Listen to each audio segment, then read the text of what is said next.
Alors, ça marche? Oui. Alors, donc, nous sommes avec François Chéniaud qui vient présenter donc une création qui s'appelle Doumimoy. C'était exactement ce que je lui demandais à l'instant, de comment prononcer le nom de cette création pour ne pas l'écorcher. Donc, François Chéniaud, je ne sais pas s'il est vraiment besoin de le représenter dans les très grandes lignes. Donc, c'est vraiment quelqu'un qui apporte quelque chose de complètement nouveau, enfin de mon point de vue, enfin d'un point de vue largement partagé, je pense. Et depuis les années 2000, donc c'est vraiment des formes jamais vues, des formes inventées, et toujours un travail de recherche et complètement incroyable à chaque création. Donc peut-être qu'on peut rappeler que vous êtes aussi historien, d'où justement cette recherche sur des formes complètement neuves, ou que vous exhumez, comme par exemple les danses libres. Vous avez fait un spectacle autour des danses libres. Vous êtes très, comment dire, vous êtes très à l'écoute et en recherche de nouvelles formes, comme votre dernier spectacle Twerk, qui était autour de la danse clubbing, pour faire court, la danse des clubs jamaïcains à New York, etc. Enfin voilà, donc différentes formes de danse complètement plus novatrices et incroyables de spectacle en spectacle. Et jusqu'ici, on vous a connu pas seulement, mais aussi beaucoup avec Cecilia Bengolea. Et là, pour cette nouvelle pièce, vous êtes tout seul. C'est un solo. Ta-ta-tam, donc grande nouveauté. Et du coup, peut-être qu'on va commencer par ça avant de revenir sur des points plus précis de votre parcours au fil de ce qu'on va un petit peu plus détailler. Donc, François Chéniaud, finalement, pourquoi un solo, vous qui travaillez toujours avec beaucoup d'autres, et pourquoi ça aujourd'hui, en tout cas après Twerk et après toutes ces pièces qu'on vient de découvrir? Bah, c'est pas un solo pour interrompre toutes les collaborations. Au contraire, c'est pour mieux les continuer. C'est vrai que la dernière pièce Twerk, elle était confrontée à des enjeux collectifs de groupe. Et, et j'ai eu envie de, de traverser presque l'antidote. Et aussi sans me laisser ventriloquer par les professionnels ou par les programmateurs qui peuvent être rapides à nous enjoindre de travailler avec tel et tel ou de rester selon telle ou telle constellation. Et c'est vrai que pour moi, les collaborations sont trop précieuses pour vouloir les abandonner à ceux à qui elles appartiennent pas.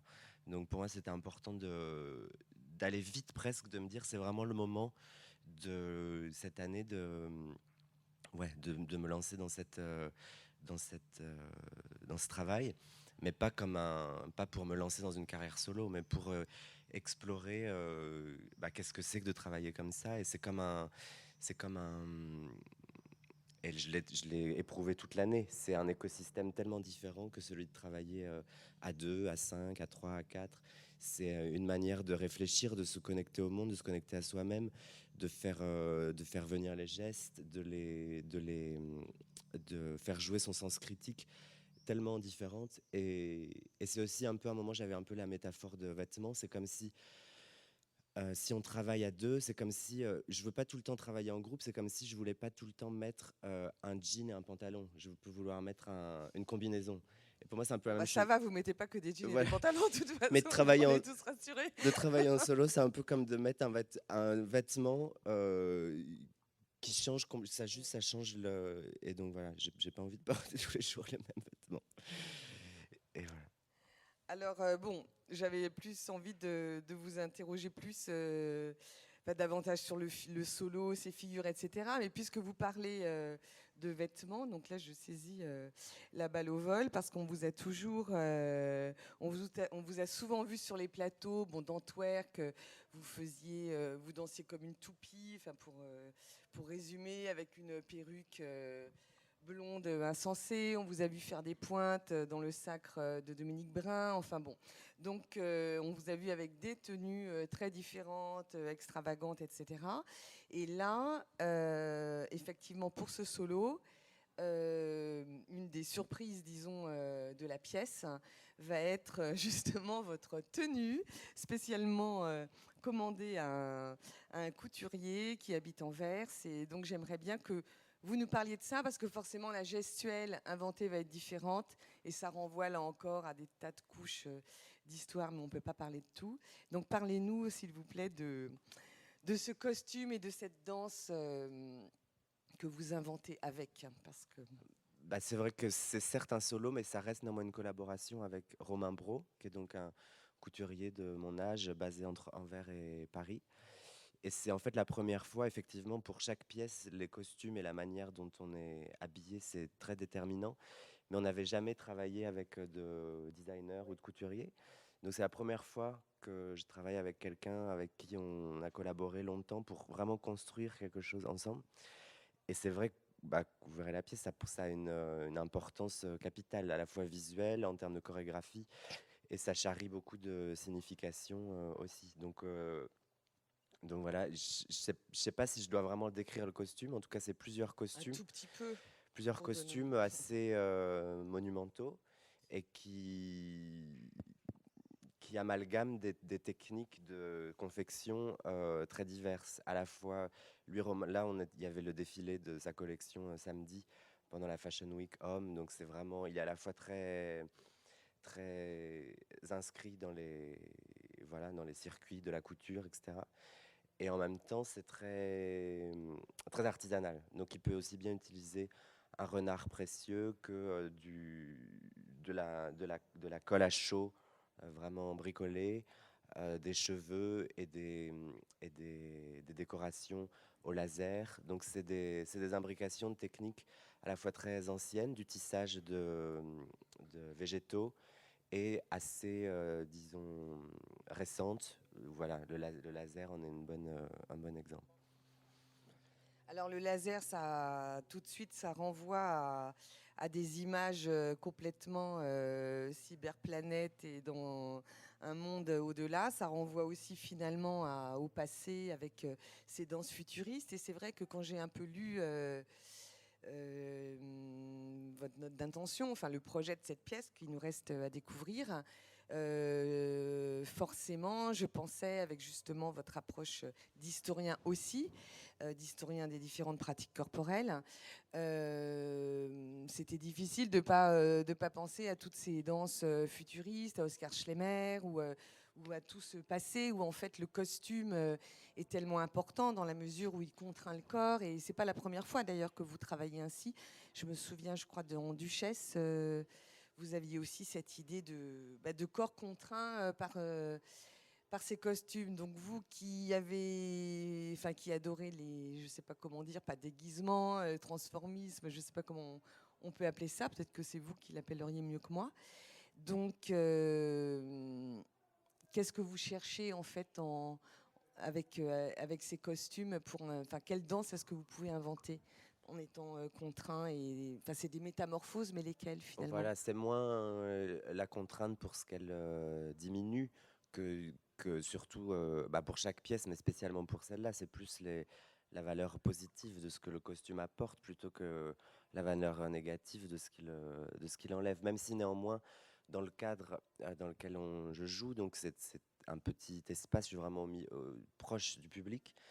C'est vrai que ce costume qui est à la fois donc monumental, qui peut évoquer des figures de divinité ou mythiques, ou donc qui à la fois augmente ou générateur de puissance, il est si à la fois fragile et compliqué à gérer que c'est vrai que ça m'intéresse aussi de partager la faiblesse de l'ouvrier presque de la danse qui doit gérer, négocier les artifices, les accessoires pour faire advenir des figures, pour faire advenir des images.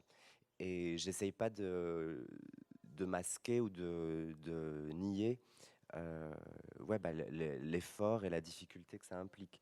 Et ça m'intéresse d'être à la fois, bien sûr, dans la fabrication d'images aussi complexes que possible, mais de partager, de trouver des manières de créer de l'empathie avec avec leur fabrication, que ce soit pas juste une épiphanie un peu, un peu mystérieuse.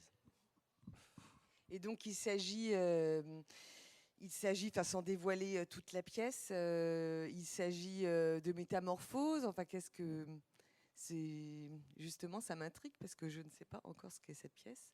Et donc, je me demandais si vous, en solo, finalement, c'était de donner des images de plusieurs corps, de choses qui se transforment, de métamorphoses, enfin, un petit peu la piste de ce que peut être cette pièce qui reste à découvrir. Bah, elle reste à découvrir pour moi aussi, dans la mesure où elle n'est pas, elle est pas créée. Donc c'est vrai que les pièces pas créées, elles sont encore, elles nous sont parfois étrangères aussi, même si on y réfléchit, on essaie de.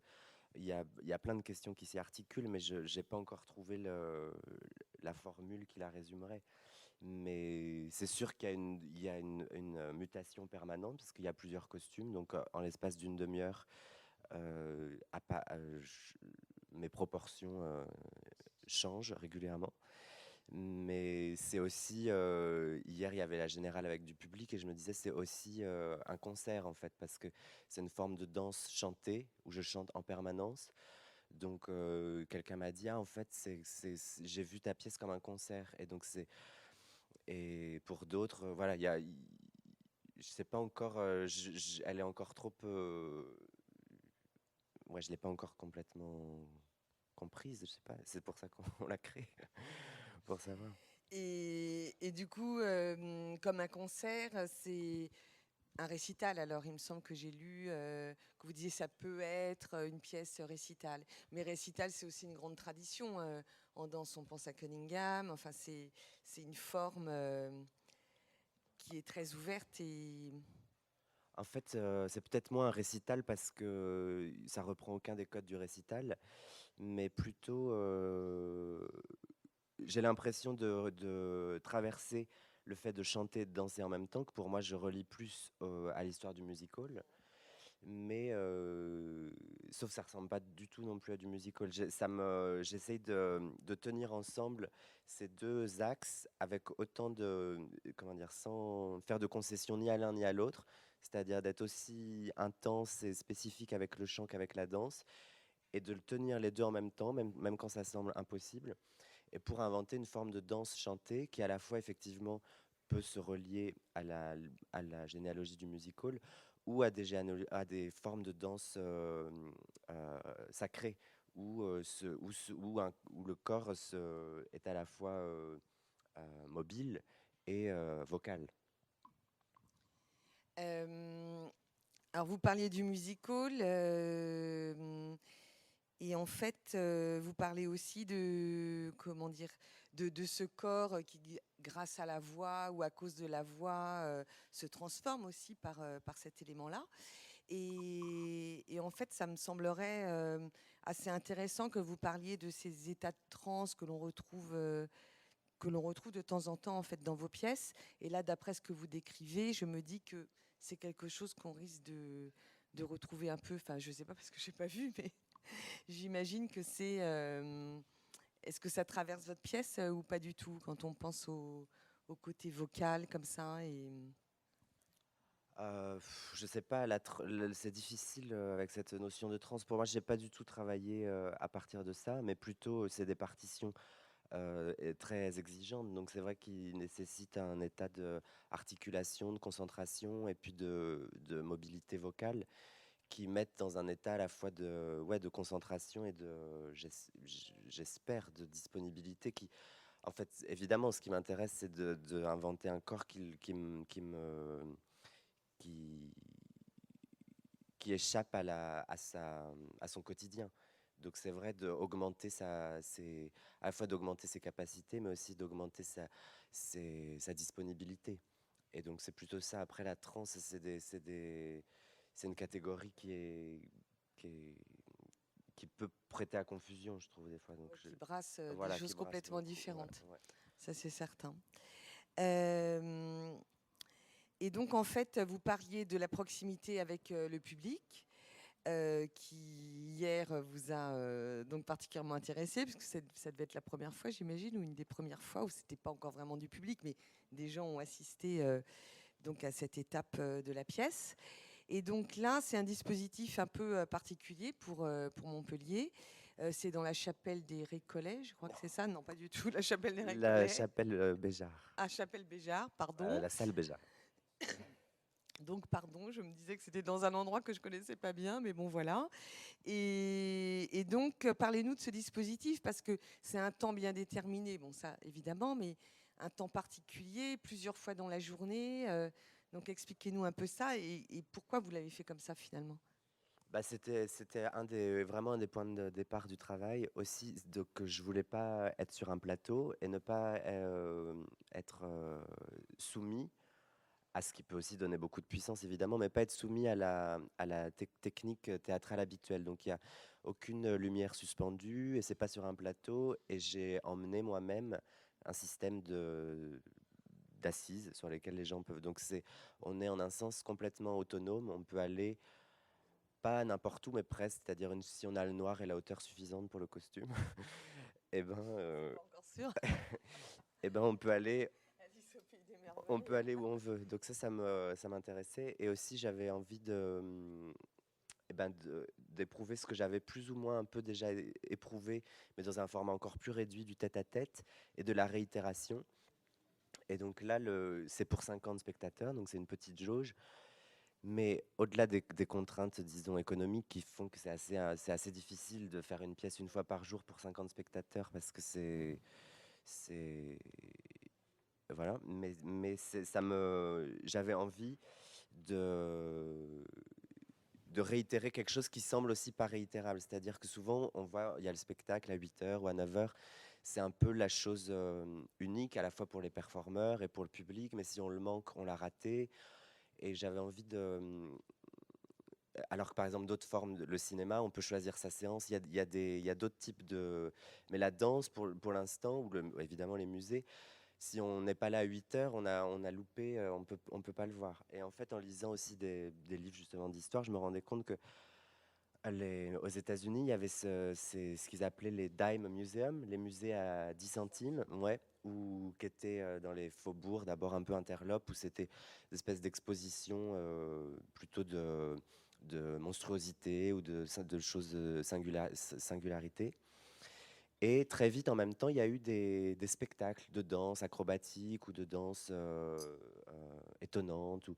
Et ça a eu tellement de succès que c'est ça qui s'est transformé en les théâtres de variété, les vaudeville théâtres, qui étaient pour le coup dans des quartiers plus centraux et plus intégrés.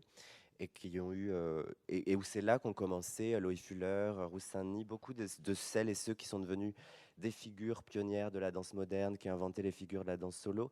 Elles sont nées dans des contextes où en fait la danse avait lieu selon des formats brefs et réitérés plus sur le mode de ce qu'est maintenant les séances de cinéma. Et ça m'a un peu à la fois fasciné, intrigué. J'ai senti que que je me sentais proche en fait où j'avais envie de me sentir proche de ce que devait être le quotidien, la logistique, les rêves, la vie. Parce que c'est bizarre de jouer 4 fois par jour, c'est difficile. C'est très différent évidemment. Et donc, et surtout, ça me fascine qu'en fait maintenant le format, même pour la danse contemporaine, le format, disons, majoritaire, pas unique, mais majoritaire, c'est on va à 8h30 au théâtre de la ville ou ici, et, euh, et voilà, j'ai envie de... Parce que je crois que ça peut créer des formes d'intensité, des formes de proximité, d'empathie, de compréhension, euh, que j'ai envie de partager aussi pour créer de la... ouais, pour renouveler pour moi et pour ceux qui viennent un type de rapport, un type ouais, d'intensité, surtout, je sens. Et surtout, bien sûr, je suis loin d'être le seul à faire des pièces qui se répètent plusieurs fois, mais ce qui me plaît, et c'est vraiment un challenge un peu de marathonien, mais j'ai envie de faire une pièce où quand on la voit, on se dit qu'on peut pas, c'est pas, qu'on pourrait pas la refaire, que les gens qu'on assiste à quelque chose qui semble, C'est une fois un côté un peu performatif voilà, aussi. et qu'en fait qu'on échappe à qu'à la fois la beauté, mais aussi la malédiction de cette danse qui nous échappe tout le temps, qui est donc voilà. Malédiction. Donc en fait, vous revenez à... enfin, vous faites référence justement à cette histoire de la danse on oublie souvent qu'elle est quand même née sur les scènes de music-hall ou des scènes un peu paupéristes dans des quartiers moyens, et que toutes les grandes figures de la danse se sont essayées à ça. Donc là, c'est quand même quelque chose de, comment dire, un peu d'iconoclaste aujourd'hui, parce que précisément vous parliez des scènes, enfin vous parliez des scènes établies, des horaires établis, et c'est vrai que qu'il fut un temps où tout se mélangeait et que la vraie création venait plutôt de ces petites scènes et non pas des sentiers balisés. Donc c'est ça qui vous a le plus intéressé en fait dans cette création. Enfin, ça vous a intéressé aussi. Bah, ça m'intéresse surtout le contexte que ça permet, que ça met en place, et ce qui peut générer artistiquement. Et puis après, comme un des points de départ a été aussi des danses religieuses que j'ai vues en Inde, dans le Kerala, le Theyyam, qui sont des formes de danse et de chant très sophistiquées, avec des costumes monumentaux. Et voilà, j'ai vu ça en 2010-2011, et puis c'était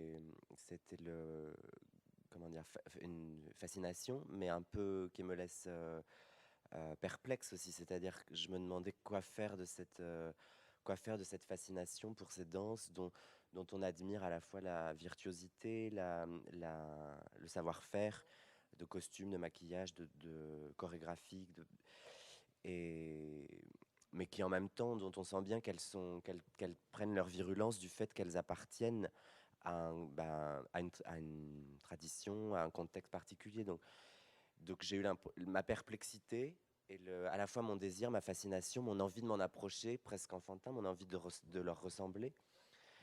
Et en même temps, la naïveté impossible, c'est-à-dire, j'ai eu l'impression que c'est un peu ces questions aussi qui me traversent beaucoup dans la pièce, c'est-à-dire comment métaboliser cette fascination, et comment faire de cette pièce le lieu de convergence des questions que ça a posées et des problématiques historiques.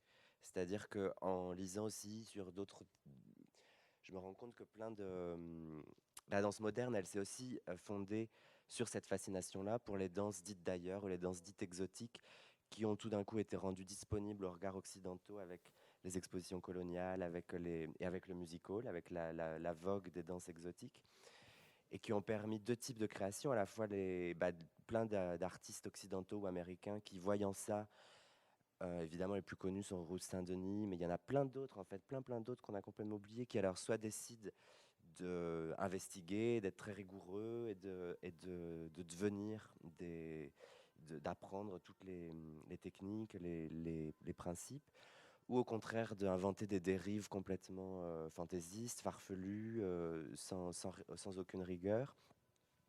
Mais il y a aussi tous les artistes qui ont été déplacés, qui ont inventé aussi des formes d'écriture, qui ont fait une vraie opération d'écriture pour inventer des formes adaptées, ou en tout cas adaptées au contexte dans lequel elles étaient jouées, soit les expositions, soit les cabarets, qui évidemment ça a été aussi un vrai travail de chorégraphie.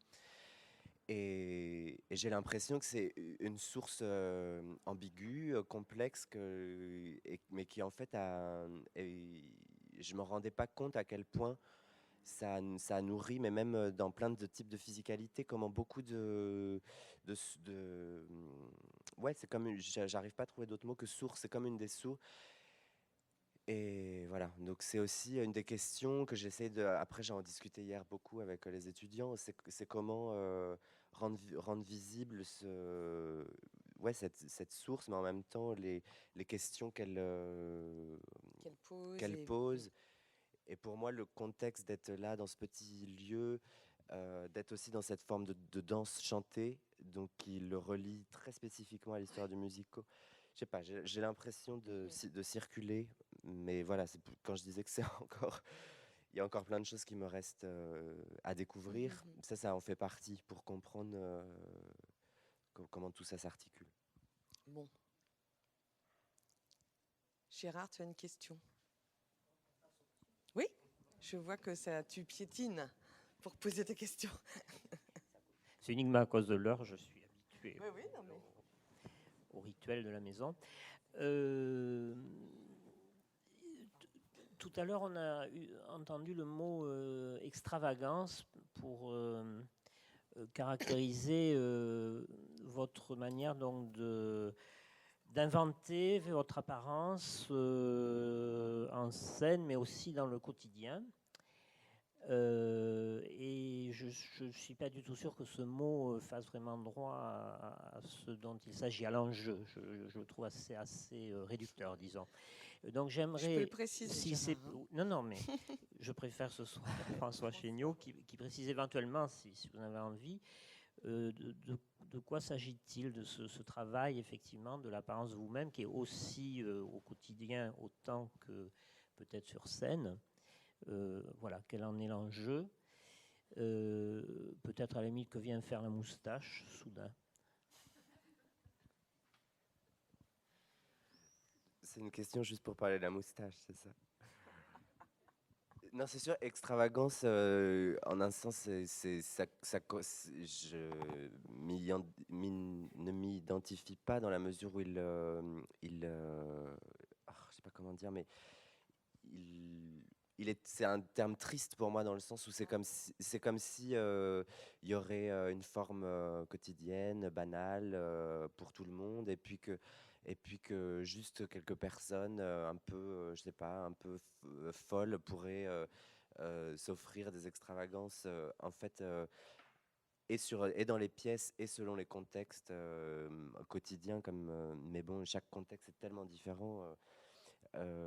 Pour moi, il s'agit pas je sais pas, ouais, il s'agit pas d'extravagant, mais je sais pas, juste de rester vivant, et d'inventer, de trouver les outils qui soient physiques, corporels, de fashionista ou de transformation pour ressentir, pour être dans le rapport au monde qui me semble le plus parfois efficace, parce que c'est ça aussi d'efficacité que je cherche, ou le plus désirable, le plus joyeux, le plus... Donc, mais c'est vrai que le mot d'extravagance, c'est comme s'il y avait... Je trouve il augmente la puissance des normes, parce que pour être extravagant, il faut que la norme soit très prégnante pour avoir le bénéfice de l'extravagance. Et je préférerais ne pas en jouir de ce bénéfice-là. Bon, enfin, c'était un mot que je voulais Non, pas bah non voilà, plus. je réponds Ouais, à tout à Gérard. fait. Non, moi, l'idée d'extravagance, c'était plus dans le sens d'Artaud. Ça marche, ça, ou pas? Oui, ça va. Voilà. Non, c'était plus l'idée puisque vous parliez des danses exotiques, bon, on sait qu'Artaud a été complètement fasciné par les danses balinaises quand elles ont été montrées à Paris pour la première fois. Et donc, c'était plus l'idée de danser à l'envers, enfin, cette phrase tirée de son fameux poème, enfin, si on est mal construit, donc il faut danser à l'envers. Donc, extravaganza, c'est plutôt ça me fait plutôt penser à ça, et c'est pas juste une frivolité. J'ai assez vu de spectacles de François, je ne me serais pas permis de prendre le mot extravagance au sens premier. Et la moustache Alors oui, la moustache. Parce que ça va très bien avec le costume, vous allez voir. C'est vrai que c'est hyper bien assorti. En tout cas, pour moi, j'ai une question par rapport au solo, justement la forme du solo. Et quand vous parlez du fait de trouver cette forme la plus séduisante, la plus joyeuse pour le public, mais quand même, on peut pas, voilà, enfin authentique aussi, j'imagine. On peut pas ignorer que, voilà, faire un solo, c'est visiter les parties peut-être aussi les plus sombres de soi-même. Et donc, comment on peut à un moment donné, justement, les transformer et les transmuter vers quelque chose de joyeux. Enfin, comment ça s'est passé pour vous par rapport à ça? Est-ce qu'il y a eu des découvertes intéressantes? Je parlais de joyeux par rapport à la question de Gérard. Après, j'essayais pas de faire des pièces forcément qui soient... en fait, c'est pas... J'essaie ni qu'elles soient sombres, ni qu'elles soient joyeuses. C'est plutôt... Dans cette pièce, mais je pense dans beaucoup des pièces, c'est s'inventer des axes de travail ou d'action, c'est-à-dire qui soient, à la fois des défis et qui soient oui, c'est vrai que quand même pour cette pièce, c'était pas joyeux, mais en tout cas, je me suis dit, j'ai envie de, un peu comme un enfant presque, j'ai eu envie de faire que des choses que très spontanément j'adore faire, même si dans toutes les pièces, j'essaie de ne faire que des choses que j'aime faire et de rien m'imposer qui me déplaise a priori. Mais donc c'est vrai, j'ai voulu travailler avec ce couturier, j'ai voulu euh, être en spectacle plusieurs fois par jour parce que c'est ce que je préfère au final, c'est ce que je préfère. J'aime mieux être en spectacle qu'en répétition. Donc je me suis dit, si j'ai l'impression de plus avancer dans ma pratique, dans mon art, quand je suis en spectacle, que quand je suis en répétition. Et j'adore chanter. Je sais pas, j'ai eu envie d'assembler. Donc il n'y a pas eu du tout de processus un peu de vouloir explorer les tréfonds les plus sordides et saumâtres. Pourquoi sordide? Mais en revanche, c'est sûr que de travailler seul, ça endort certaines parties de soi et ça en réveille d'autres. À l'inverse que quand on est en discussion, en collaboration, ça endort aussi d'autres parties. C'est des parties psychiques, je veux dire, psychiques et physiques. Et ça, je trouve ça assez. Voilà, c'est une observation assez intéressante. Et j'imagine ça produit aussi des gestes différents. Excusez-moi, j'ai repris le micro. Du coup, j'aurais une question très pro entre pros. Et je m'en excuse, mais après tout, c'est un lieu de rendez-vous professionnel. Donc, la question est la suivante. Où en êtes-vous de l'idée que vous faites de votre, allez, tant pis le mot, carrière, de votre développement, disons, de la manière dont ça va se passer? Vous avez connu là, ces dernières années, notamment, comme le rappelait très bien Isabelle Danto, avec aux côtés de Cécilia Bengoléa, quand même un mouvement d'engouement considérable, avec du coup les phénomènes ça produit, c'est-à-dire d'emballement, de sauter d'un avion dans l'autre, d'être programmé aux quatre coins du monde, etc. etc.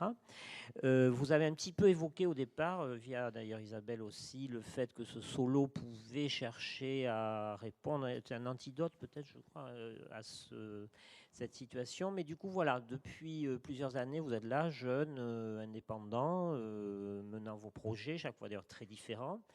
Est-ce que vous songez aujourd'hui à, est-ce que je sais, vous fixer plus dans un lieu, enfin, comment vous voyez l'avenir?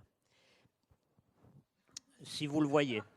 L'avenir, pas dans 15 ans, mais dans les deux. Est-ce qu'on continue comme ça, bon, de projet en projet et d'aéroport en aéroport? Est-ce que quelque chose va s'infléchir? Je pense que l'expérience du solo, apparemment, voulait toucher quelque chose de ça. Bah, c'est sûr que en tout cas, on en discute souvent entre nous. En 2013, les plans de carrière comme pouvaient avoir des artistes il y a ne serait-ce que 10 ans, il me semble complètement euh, impossible. Et c'est sûr que et même l'idée d'une carrière, comment dire,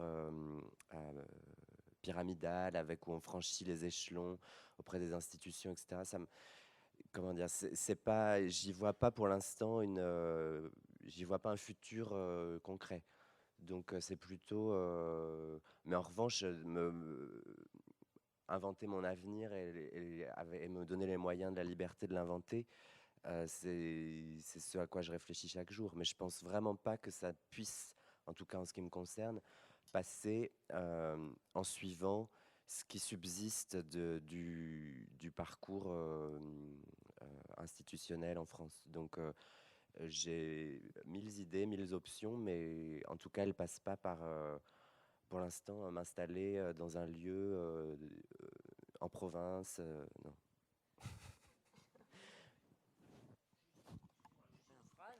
Est-ce que le grand mouvement d'engouement connu, traversé, éprouvé ces dernières années peut aussi représenter peut-être une forme de danger? On ne sait jamais. Est-ce que vous avez pu le ressentir comme une forme de pression, disons, on a pu le connaître. Hein, Ben, je me rends pas compte. C'est plutôt, pour moi, le danger, c'est plutôt c'est pas le danger, mais ce que j'ai envie de faire, c'est de trouver le temps, les moyens, les lieux, un peu partout dans le monde, c'est-à-dire aussi de passer du temps dans d'autres pour faire les pièces que j'ai envie de faire. Et donc, je vois pas je sais- hmm, de danger, non, au contraire, c'est-à-dire que les pièces, on les fait pour les partager.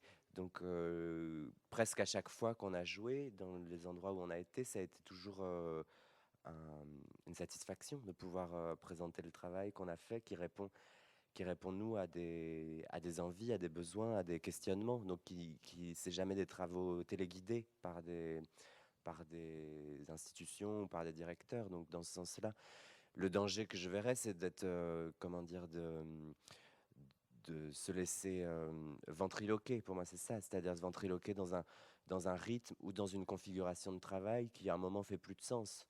Donc, c'est plutôt ça. Et c'est vrai qu'il faut être. Ça nécessite ouais, à la fois un peu de clairvoyance et un peu d'habileté pour réussir à tenir tout en même temps, c'est-à-dire à la fois les contraintes institutionnelles pour garder une compagnie qui tourne. Donc, pour avoir une compagnie qui tourne quand on est indépendant, il faut beaucoup travailler. Il faut faire plusieurs pièces, il faut que ça tourne, etc. Donc, garder ça en tête, mais en même temps, pas se piéger dans un rythme. Et surtout, moi, c'est moins le rythme parce que j'ai l'impression que, surtout quand on.